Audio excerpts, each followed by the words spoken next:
अस्सलाम वालेकुम। आज हम एक्सरसाइज 7.2 का क्वेश्चन नंबर 5, 6 और 7 करेंगे और ये एक्सरसाइज कंप्लीट करेंगे। अगर आपको वीडियो समझ आए तो चैनल को सब्सक्राइब ज़रूर कीजिएगा। क्वेश्चन नंबर 5 की स्टेटमेंट में पढ़ने लगी हूँ। Look at the triangle ABC in the adjoining figure. इस क्वेश्चन में आपको ये एक ट्राइंगल दिया हुआ है और जितने भी इसके पार्ट्स हैं वो इस फिगर से ही रिलेटेड हैं। तो हम one by one in parts को पढ़ते हैं। Part number 1, Find the coordinates of the point D and E of AB and AC respectively। अच्छा, अब इसमें ये है कि जो हमें इस फिगर में ट्राइंगल दिया हुआ है उसका जो नेम है वो ABC है, जैसा कि ऊपर लिखा हुआ है ABC।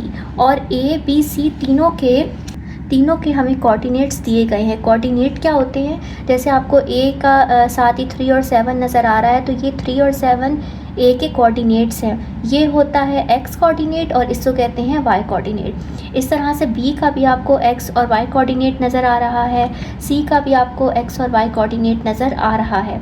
लेकिन D और E इन दोनों के जो कोऑर्डिनेट्स हैं वो नज़र आपको नहीं आ रहे। तो फर्स्ट पॉइंट में हमने यही करना है कि कोऑर्डिनेट्स निकालने हैं D और E के। ठीक है। अच्छा, अब ये क्या लिखा हुआ है AB एंड AC रिस्पेक्टिवली? दरअसल ये जो D है ना पॉइंट, अगर आप इसको और से देखें तो ये AB लाइन के मिड में आ रहा है। इसी तरह से ये जो E पॉइंट है ये AC लाइन के मिड में आ रहा है। तो हम ये कहेंगे कि जिस D और E की कोऑर्डिनेट्स हमने निकालने हैं ना वो AB और BC रिस्पेक्टिवली इन दोनों के मिड पॉइंट्स हैं। तो हम करेंगे ये कि D और E पर मिड पॉइंट का फार्मूला यूज़ करेंगे। जब मिड पॉइंट का फार्मूला यूज़ करेंगे तो वहाँ से हमारे पास कोऑर्डिनेट्स निकल आएंगे दोनों के। तो मैं स्टार्ट करने लगी हूँ पार्ट 1 को। हम आंसर करने लगे हैं पार्ट 1 का, तो मैं यहाँ साथ लिख देती हूँ पार्ट 1। अब पहले मैं D पॉइंट को जो है वो सॉल्व करूँगी और अब आपको नज़र आ रहा है कि D जो है वो AB का मिड पॉइंट है। ये देखेंगे AB के सेंटर में है। मिड पॉइंट का फार्मूला जो है वो हम पहले भी पढ़ चुके हैं, मैं दोबारा से एक दफ़ा लिखूँगी।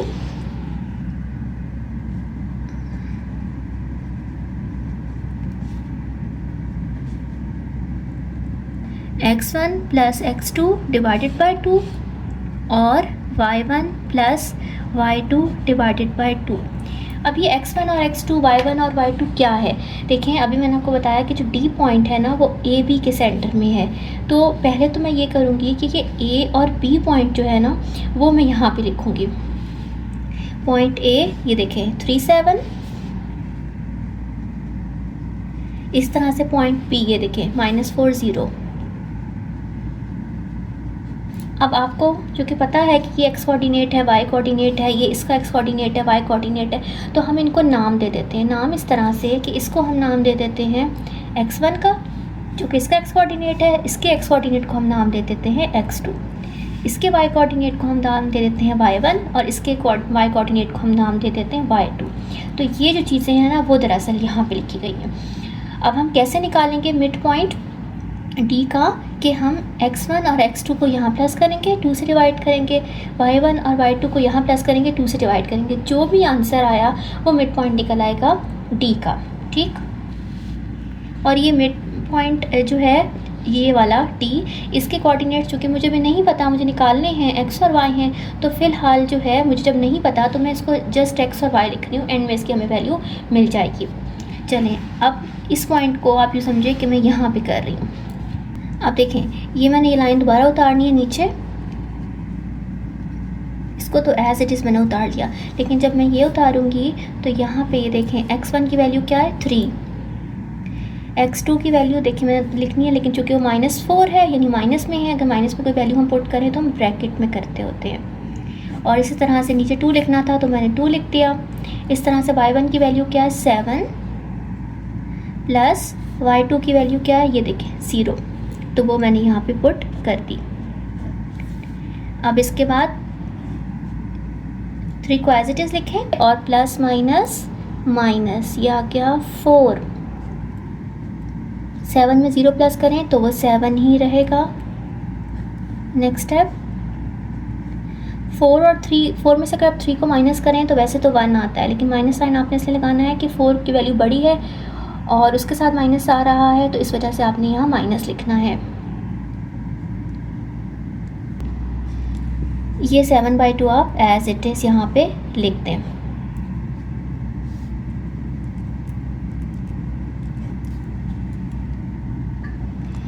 अच्छा, यहाँ पे जो है ना वो ये आ गया है मिड पॉइंट ई, तो आप यहाँ पे जो है साथ मेंशन कर सकते हैं कि हमने निकाल लिया मिड पॉइंट डी, ये हमने निकाल लिया मिड पॉइंट डी। अब अगर आप फिगर देखें तो मैं ये देखें मिड पॉइंट डी निकाल चुकी हूँ, ये जो कि ए और बी का मिड पॉइंट था, और ये देखें ये जो है एक्स कोऑर्डिनेट आ गया और ये वाई कोऑर्डिनेट आ गया डी पॉइंट का जो कि मिड पॉइंट था। अब इसके बाद अगर हमने ई निकालना है जो कि मिड पॉइंट है ए और सी का, तो हम ए और सी पॉइंट्स अब यहाँ पे यूज़ करेंगे। मैं ए और सी पॉइंट्स लेने लगी हूँ यहाँ फिगर से देख के। ए पॉइंट है 3, 7 और सी पॉइंट है 4, 0। अब आप ये करें कि इसको आप ले लें x1 और इसको y1, इस तरह से आप इसको x2 और इसको y2 ले लें। तो मैं इसी को यहाँ पे जो है वो यूज़ कर लूँगी फॉर पॉइंट ई। तो आप बेशक स्टार्ट में लिख सकते हैं फॉर पॉइंट ई, तो बेशक एंड में लिख लें। यहाँ पे चले मैं स्टार्ट में लिख लेती हूँ फॉर पॉइंट ई। अब ये फॉर्मूला सामने लिखा हुआ है, मैं इसी को देखते हुए जस्ट वैल्यूज़ पुट करूँगी जैसे मैंने यहाँ पे पुट की थी। ये वाला स्टेप मैं यहाँ पे करूँगी। चलें एम एक्स वाई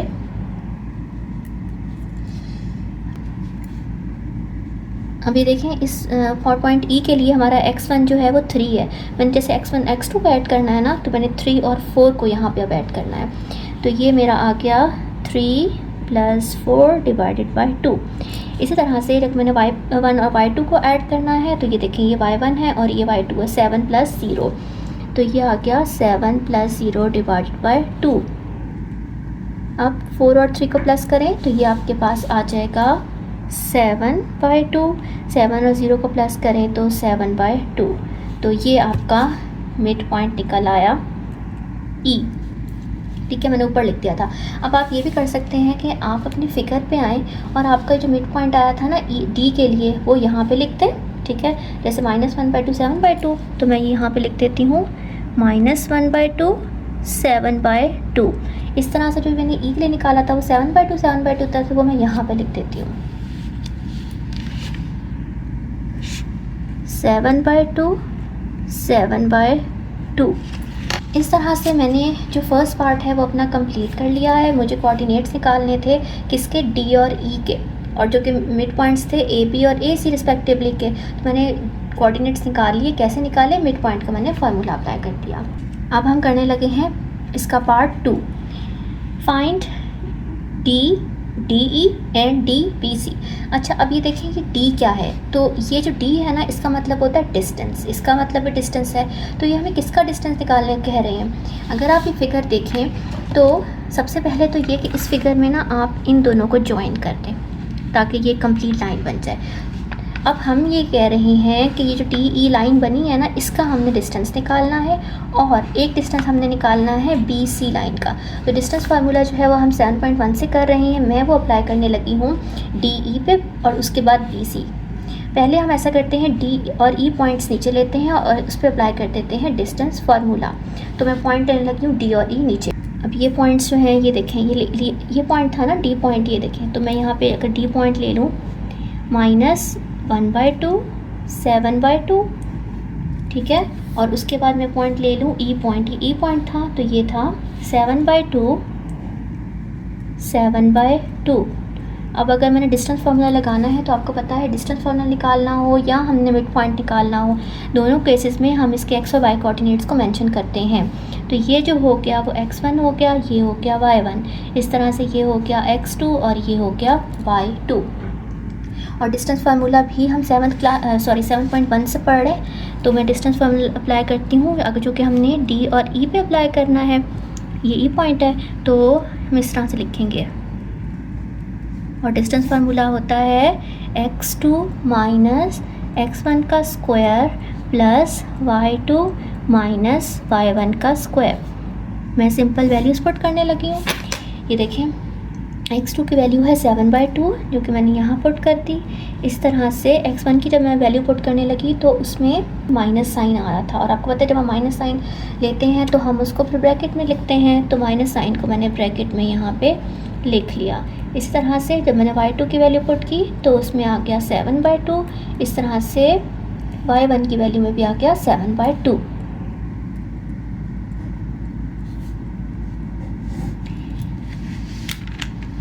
देखें 7/2 को आपने एज इट इज़ लिख देना है, माइनस माइनस जो है ये प्लस हो जाएगा 1/2, और ये देखें ये दूसरे को कैंसिल कर देंगे। 7/2 में से 7/2 माइनस करें तो वो ख़त्म हो जाते, कैंसिल हो जाते हैं। यहाँ पे आ जाएगा 0। अब यहाँ पे देखें डिनोमिनेटर चूँकि सेम है तो आप 2 को सिर्फ एक दफ़ा लिखें और न्यूमरेटर्स जो हैं उनको इकट्ठा करके यहाँ पे लिख दें। 0 का जब आप स्क्वायर लेंगे तो वो फिर 0 ही रहेगा। 7 और 1 को प्लस करें, ये आपके पास आ गया 8/2, जबकि ये 0 बेशक आप इग्नोर करते हैं, या चलो अभी लिख लें, हम नेक्स्ट स्टेप में हम दोबारा नहीं लिखेंगे। इनका स्क्वायर लेना है, लेकिन स्क्वायर से पहले आपको नज़र आ रहा है कि इसमें तो कटिंग भी हो रही है, तो आप कटिंग कर दें।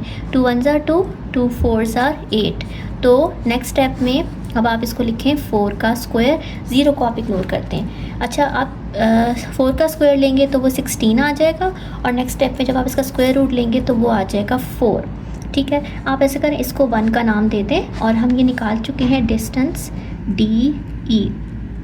ठीक है, देख सकते हैं कि मैंने DE डिस्टेंस निकाल लिया है जो कि मुझे निकालने का कहा हुआ था इन्होंने सेकंड पार्ट में। ये देखें, अब मैंने BC निकालना है, तो ये पॉइंट है BC, मैं इसको नीचे लूँगी और इसमें मैं डिस्टेंस फार्मूला अप्लाई कर दूँगी। B -4 और 0 था, जबकि C था 4 0। ये मैंने ले लिया। अब इसका मेंशन पहले आप करते हैं कि x1 और y1, और ये जो है x2 और y2 है। इस पे हम लगाते हैं distance formula. Distance formula apply करना है BC के ऊपर, और डिस्टेंस फार्मूला होगा x2 माइनस x1 का square plus y2 minus y1 का स्क्वायर। अब इसके बाद आप सिंपल क्या करेंगे, वैल्यूज़ पुट कर लेंगे। अब ये देखें x2 की वैल्यू जो है ये 4 है, मैंने ये यहाँ पुट कर दी। उसके बाद जब मैंने x1 की वैल्यू पुट करनी थी तो उसमें एक माइनस साइन आ रहा था, तो माइनस आपको पता है हम ब्रैकेट में पुट करते हैं। इस तरह से y2 की वैल्यू में 0 था, और इस तरफ भी y1 की वैल्यू में भी 0 था, तो वो मैंने यहाँ पे पुट कर दी। नेक्स्ट है 4 को एज इट इज़ आप लिखें, माइनस माइनस हो गया प्लस, और 4 दोबारा एज इट इज़ आ गया। 0 और 0 को माइनस करें तो फिर वो 0 ही रहेगा। नेक्स्ट स्टेप में आप 4 और 4 को प्लस कर दें, वो आ गया 8, और 0 का स्क्वायर लेंगे तो वो 0 ही रहेगा। 8 का स्क्वायर लें तो वो आ जाएगा 64, और आप जब 64 का स्क्वायर रूट लेंगे तो वो आपके पास आ जाएगा 8। इसको आप इक्वेशन नंबर 2 का नाम दे दें, और ये डिस्टेंस हमने निकाला है BC। तो इस तरह से हमारा सेकेंड पार्ट जो है वो कंप्लीट हो गया, जो कि क्या था, डिस्टेंस निकालना था हमने। DE और BC का हम निकाल चुके हैं। अच्छा, इसके बाद जो है थर्ड पार्ट देखें। थर्ड पार्ट है find half of distance BC। वो कह रहे हैं कि जो भी आपने डिस्टेंस निकाला है ना BC का पिछले पार्ट में, उसका आप हाफ ले लें। तो अब हाफ क्या होता है, हाफ का मतलब होता है किसी भी डिस्टेंस को 2 से हम डिवाइड कर दें। तो आप देखते हैं हमारा डिस्टेंस BC क्या आया था, उसको हम 2 से डिवाइड कर देते हैं। अभी देखिए डिस्टेंस BC हमारा ये 8 आया था, तो थर्ड पार्ट में नीचे ही करने लगी हूँ। थर्ड पार्ट में हमें कहा था ना हाफ निकालें, हाफ ऑफ DBC हमें ये कहा था, तो मैं ये निकालती हूँ। अब कैसे निकालेंगे, ये डिस्टेंस जो है ना DBC का, देखें इस तरफ आप लिखें यही चीज़ जो इक्वेशन नंबर 2 है ना, आप इसको एज इट इज़ लिखें, और अगर हमने इसका हाफ लेना है, 2 से डिवाइड करना है, तो इधर 2 से डिवाइड करें, यानी डिस्टेंस को डिवाइड कर रही हूँ, और जब इसको डिवाइड करेंगे 2 1s are 2, 2 4s are 8 आ जाएगा। अब ये देखें ये 4 आ गया हमारे पास, ठीक है। और अब आप इसको लिखें इस तरह से। तो ये थर्ड पार्ट हमने कंप्लीट कर लिया, यानी हाफ जो है डिस्टेंस BC का 4 आया। अब हम देखते हैं हमारा लास्ट पार्ट क्या है। लास्ट पार्ट पढ़ते हैं। Compare the length of DE and BC and draw conclusion. जो हमने सेकंड पार्ट किया था जिसमें हमने डी ई और बी सी डिस्टेंस निकाला था, वो कह रहे हैं उसी को आप दोबारा देखें, जो आपने डिस्टेंस निकाला है, जो आपने लेंथ निकाली है, क्योंकि डिस्टेंस को लेंथ भी कहते हैं। और वो कह रहे हैं कि उनको आप जो है वो कंपेयर करें और कंक्लूजन बताएं कि जब आप कंपेयर कर रहे हैं तो आपको क्या पता चल रहा है, ठीक है ना। तो ये सेकेंड पार्ट से रिलेटेड है ये पार्ट। तो मैं आपको दिखाती हूँ कि मैंने सेकेंड पार्ट किधर किया था। ये यहाँ पे मेरा सेकेंड पार्ट था, ठीक है। अच्छा, सेकेंड पार्ट में ये देखें, डिस्टेंस निकाला था ना मैंने डी ई का, वो 4 निकाला था, और जो बी सी का डिस्टेंस निकाला था वो 8 निकाला था। तो अब देखिए अगर हम इन्हें कंपेयर करते हैं तो हमें ये पता चलता है कि जो बी सी है ना वो डी ई का डबल है, यानी 4 में अगर 4 प्लस करते हैं, और जो कि डी ई जो है 4 है ना, तो 4 में अगर 4 को प्लस करते हैं तो वो बी सी आता है। तो अब हम थर्ड पार्ट में क्या लिखेंगे, थर्ड पार्ट। अच्छा, अब थर्ड पार्ट में हम ये लिखेंगे एज जो डिस्टेंस निकाला था हमने डी ई वो 4 था, ये देखें, और जो हमने बी सी निकाला था वो 8 था, ठीक है। तो आप ये लिखें एंड 8 था, विच मीन्स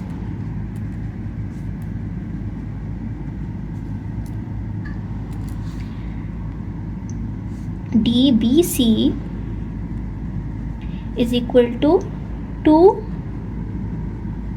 डी ई। अच्छा, ये मैंने कैसे लिखा, ये मैंने इस तरह से लिखा है कि देखें, आप इस 4 के साथ 2 मल्टीप्लाई कर दूँ तो ये वही डिस्टेंस बन जाएगा जो इस तरफ नज़र आ रहा है। तो हम इन्हें कंपेयर ऐसे ही कर सकते हैं कि अगर हम जो है वो डी ई डिस्टेंस लें और 2 से मल्टीप्लाई करें तो वो बी सी के जाके इक्वल हो जाएगा। तो ये इनका कंपैरिजन है। या आप एक और तरीका भी कर सकते हैं कि ऐसे लिखने की बजाय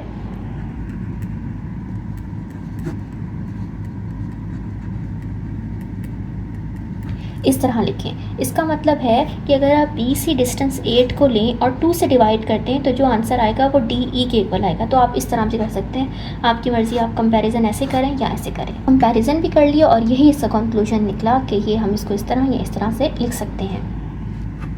इस तरह से आपका क्वेश्चन नंबर 5 कंप्लीट हो गया।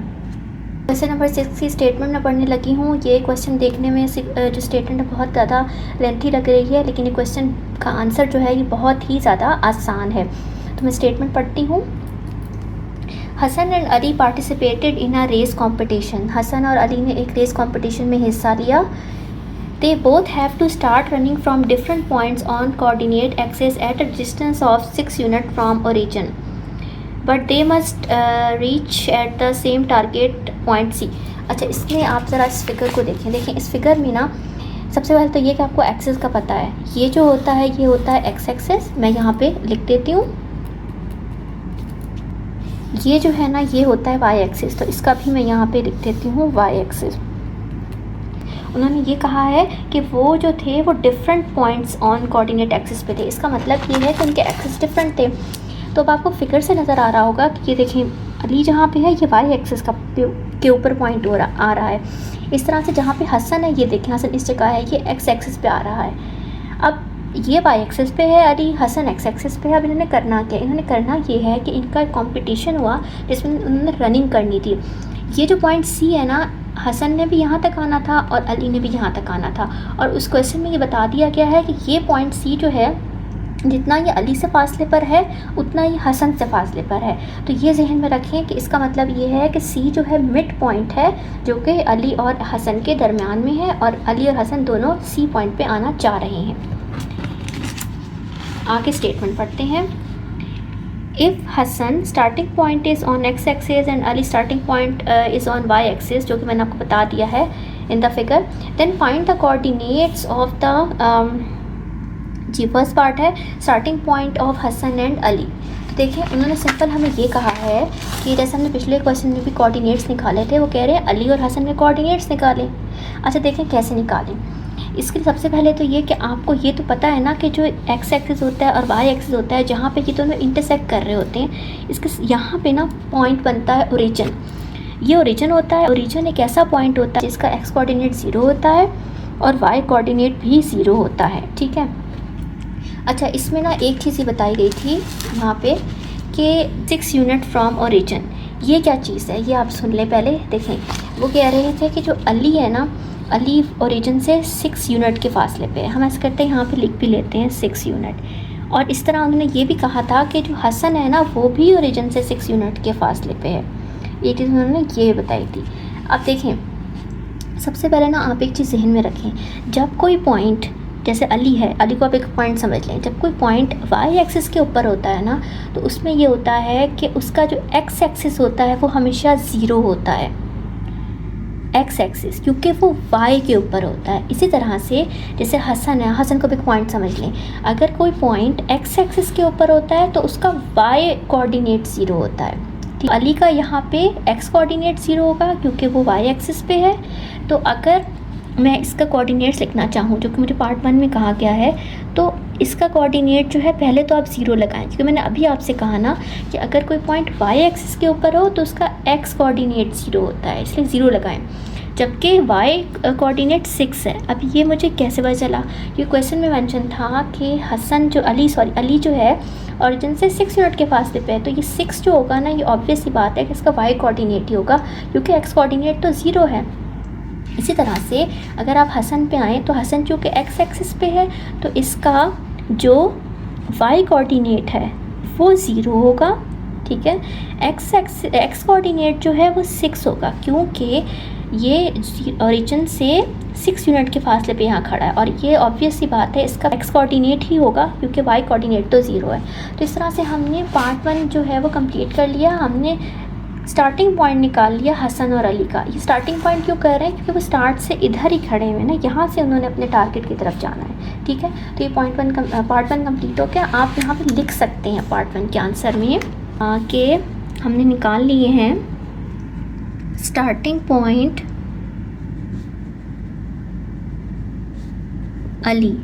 अली का स्टार्टिंग पॉइंट हमने क्या निकाला, ये देखें 06।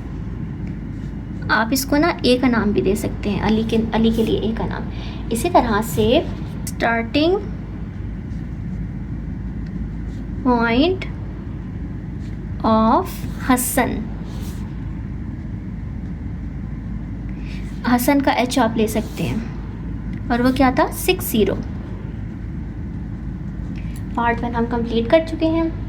पार्ट 2 देखें, हमने कोऑर्डिनेट्स निकालने हैं किसके, टारगेट पॉइंट सी। तो देखिए, मैंने अभी आपको थोड़ी देर पहले क्वेश्चन पढ़ते बताया था कि जो सी है वो बिल्कुल मिड में है हसन और अली के। तो अगर हमने सी निकालना है तो हम मिड पॉइंट निकाल लेते हैं सी का by using this and this. ठीक है, Ali and Hasan. Second part कैसे करेंगे हम, x1 plus x2 y1 plus y2। अब x1 और x2 y1 और y2 हम किसे कह रहे हैं? तो आप ये अली और हसन ए और एच के नाम से पॉइंट्स नीचे लें।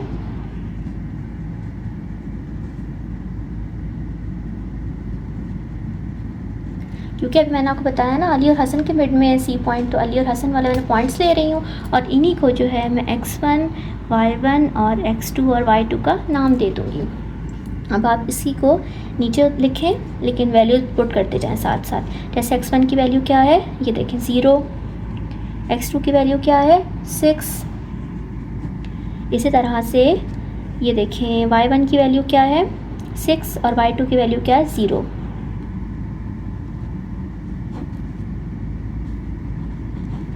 सिक्स 0 को प्लस करें 6 और 0 को प्लस करें 6। यहाँ पे आप इनकी कटिंग कर दें तो ये आपके पास आ जाएगा। इसका मतलब ये हो कि जो हमारा टारगेट पॉइंट है, आप साथ लिख सकते हैं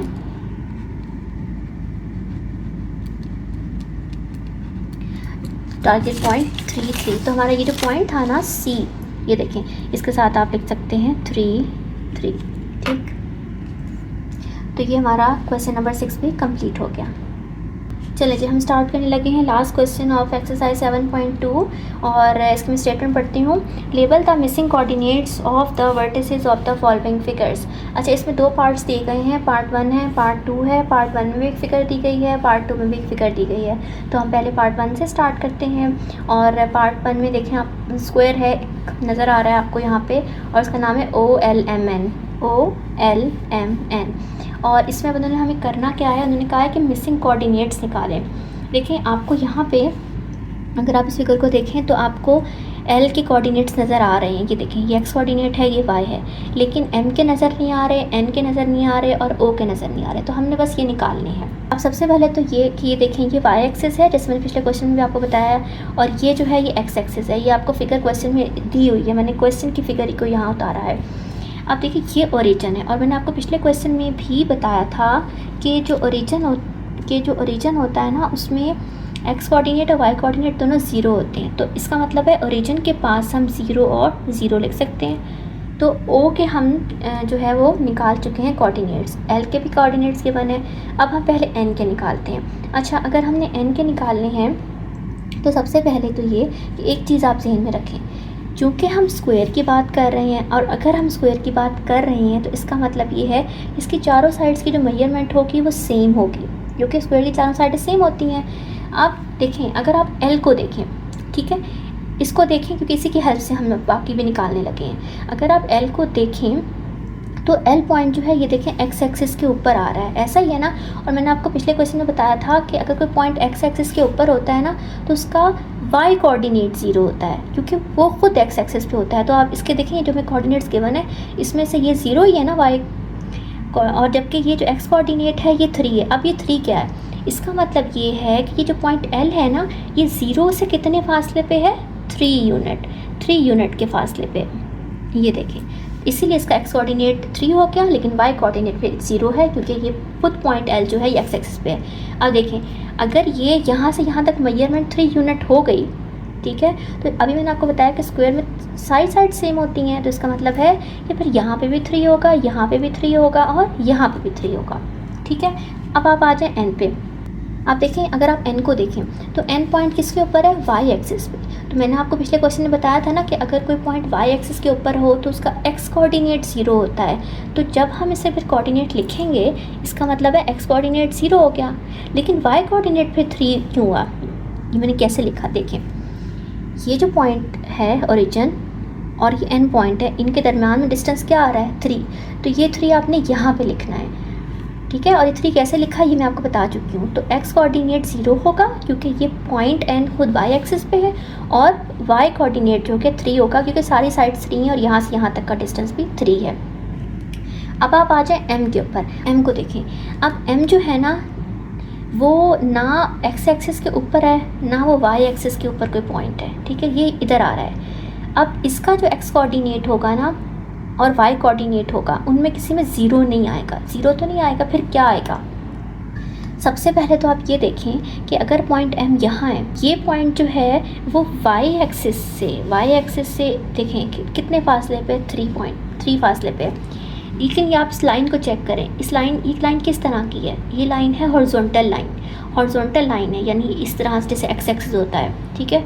इसका मतलब है ये जो हो ना हॉरिजॉन्टल लाइन की वजह से ये डिस्टेंस जो है ये इसका एक्स कोऑर्डिनेट है, ठीक है। तो यहाँ पे ये आ गया 3। इसी तरह से आप अब ये फासला देखें, ये वाला फासला देखें जो यहाँ से इसका नीचे की तरफ जा रहा है, ये कैसी लाइन आपको नज़र आ रही है, वर्टिकल नज़र आ रही है। और वर्टिकल लाइन आपको पता है किसके लिए यूज़ होती है, वाई एक्सिस के लिए यूज़ होती है। इसका मतलब है कि ये इसका वाई कोऑर्डिनेट है, ठीक है। एक दो दोबारा बता देती हूँ, हमने अब m का डिस्टेंस निकालना था। m एग्जैक्टली वाई एक्सिस या एक्स एक्सिस तो नहीं आ रहा था, लेकिन m का डिस्टेंस जो है उन एक्सिस से हमने चेक किया। तो m के लिए ये वाली जो लाइन थी जो कि वाई एक्स की तरफ जा रही थी, तो वाई एक्स तरफ जा रही थी, लेकिन ये लाइन जो थी ये तो हॉरिजॉन्टल लाइन थी, और हॉरिजॉन्टल लाइन जब भी आपके पास हो तो वो आपको एक्स कोऑर्डिनेट देती है। जिस तरह देखें एक्स एक्सिस होता है ना, इस तरह से एक्स लाइन भी आपको एक्स कोऑर्डिनेट देती है, तो 3 आ गया। इस तरह से वर्टिकल लाइन जो होती है ना ये हमेशा देती है वाई कोऑर्डिनेट, तो ये इस वजह से ये भी डिस्टेंस 3 था, तो ये यहाँ पे 3 आ गया। तो इस तरह से हमने सारे मिसिंग कोऑर्डिनेट्स निकाल लिए हैं, ठीक है ना। एन का निकाल लिया, ओ का निकाल लिया, एल का ऑलरेडी गिवन था, और एम का निकाल लिया। अब आप आ जाएं रेक्टेंगल पे, जो कि नेक्स्ट फिगर में आपको दिया गया है ABCD, और इसमें भी आपको बताना है कि मिसिंग कौन से हैं, मिसिंग आपने निकालने हैं कोऑर्डिनेट्स। तो ये देखें, आपको D गिवन है और आपको B गिवन है, लेकिन आपको C नहीं पता और आपको A नहीं पता, तो आपने ये निकालना है। देखें, सबसे पहले तो ये कि ये जो पॉइंट A है ना, ये कहाँ पे आ रहा है, वाई एक्सिस और एक्स एक्सिस जहाँ पे एक दूसरे को कट कर रहे हैं। इसका मतलब है कि जैसे पिछले फिगर में ओ ओरिजिन था, इसमें ए हमारा ओरिजिन है और ए के साथ आप 0 0 लिख सकते हैं, क्योंकि एक ये ऐसी जगह भी मौजूद है जहाँ पे एक्स एक्सिस और वाई एक्सिस कट कर रहे हैं, और वहाँ पे हमेशा जो हमारे कोऑर्डिनेट्स होते हैं ना एक्स और वाई, वो 0 होते हैं, तो हमने 0 लिख दिया। अच्छा, अब इसके बाद ये भी गिवन है, ये भी गिवन है, बस पॉइंट सी जो है वो हमें नहीं पता, तो हम वो निकालते हैं। अच्छा, अब पॉइंट सी निकालने के लिए ना आपने इन दोनों पॉइंट्स को और देखना होगा। जैसे मैंने पिछले क्वेश्चन में पहले इसकी साइड्स को मैंने जो है वो किया था कि साइड्स क्या बन रही हैं, फिर मैंने मिसिंग निकाले थे ना जो हमारे नंबर्स थे, अल्फ़ाबेट्स थे, उनके कोऑर्डिनेट्स। तो इस तरह से अगर आप यहाँ देखें पहले आप बी पॉइंट को देखें। ये जो बी पॉइंट है ना, ये वाई एक्सिस के ऊपर है, इस वजह से इसका एक्स कोऑर्डिनेट 0 है जबकि वाई कोऑर्डिनेट 2 है। और अब अगर इसका वाई कोऑर्डिनेट 2 है ना, इसका मतलब ये है कि इस पॉइंट का वो वर्टिकल डिस्टेंस है वो 2 है, ये देखें, ठीक है, क्योंकि एक्स कोऑर्डिनेट तो 0 हो गया क्योंकि पॉइंट वाई एक्सिस पे है, और वाई कोऑर्डिनेट 2 हो गया। और वो 2 क्यों हुआ, क्योंकि इसका वर्टिकल डिस्टेंस देखें 2 था, ओरिजिन से इतने फासले पे था, 2 के फासले पे था, तो 2 लिखते हैं। अब चूँकि क्वेश्चन में गिवन है कि ये रेक्टेंगल है, इसका मतलब है आपको पता है ना कि जो रेक्टेंगल होता है उसमें आमने सामने की साइड्स में भी इक्वल होती हैं, तो अगर यहाँ 2 है तो इधर भी 2 होगा। ये तो हो गया। अब इन दोनों की मेजरमेंट हमने निकालनी है, वो हम डी से निकालेंगे। कैसे निकालेंगे, देखें, अब ये पॉइंट डी जो है ना, ये मौजूद है एक्स एक्सिस पे। अगर ये एक्स एक्सिस मौजूद है, इसका मतलब ये है कि वाई कोऑर्डिनेट तो इसका 0 होगा, जो कि 0 नज़र आ रहा है, और एक्स कोऑर्डिनेट अगर इसका -4 है, इसका मतलब ये है कि इस पॉइंट डी का जो हॉरिजॉन्टल डिस्टेंस है, ये देखें यहाँ से यहाँ तक का, वो फिर -4 है, ठीक है। तो यहाँ इसका मतलब है फिर -4 आएगा। अब चूँकि ये एक रेक्टेंगल है और इसमें इधर आमने सामने की साइड सेम है, तो इधर भी आमने सामने की साइड सेम होगी। यहाँ -4 है तो फिर यहाँ भी -4 आएगा, यहाँ भी आप लिखते हैं -4। तो मैंने आपसे कहा था ना कि हम पहले इसकी साइड्स मालूम कर लें, फिर हम पॉइंट सी निकालेंगे। तो आप देखिए पॉइंट सी क्या आता है। पॉइंट सी आएगा, अगर आप देखें इस पॉइंट सी का, तो ना ये वाई एक्सिस मौजूद है ना एक्स एक्सिस मौजूद है, तो हम कैसे निकालेंगे पॉइंट सी को, हम निकालेंगे इनको यूज़ करके जो हमने अभी लिखे हैं। देखिए, अभी मैंने आपको पिछले फिगर में बताया था, पॉइंट अगर सी यहाँ पे है ना, तो इसका जो ये डिस्टेंस है जो हॉरिजॉन्टल लाइन में आ रहा है, यानी कि यहाँ से एक्सिस तक जो जा रहा है हॉरिजॉन्टल लाइन में शो हो रहा है, और अगर हॉरिजॉन्टल लाइन में शो हो रहा है तो वह एक्स कोऑर्डिनेट हमें देगा, यानी -4। इसी तरह से इसका जो नीचे दूसरे एक्सिस की तरफ जा रहा है वो वर्टिकल लाइन में जा रहा है, और वर्टिकल लाइन में ये देखिए जो डिस्टेंस होता है वो होता है वाई कोऑर्डिनेट, तो ये आ गया 2। तो इस तरह से हमने मिसिंग जो है वो सी निकाल लिया। इस वाले जो मतलब फिगर थी हमारे, इसमें सी और ए मिसिंग था, वो निकाल लिया, और इसमें जो मिसिंग था मैंने वो निकाल लिया। इस तरह से आपकी एक्सरसाइज 7.2 कंप्लीट हो गई। मुझे उम्मीद है कि आपको एक्सरसाइज अच्छे से समझ आई होगी। अगर कोई क्वेश्चन है तो आप कमेंट बॉक्स में नीचे कर सकते हैं।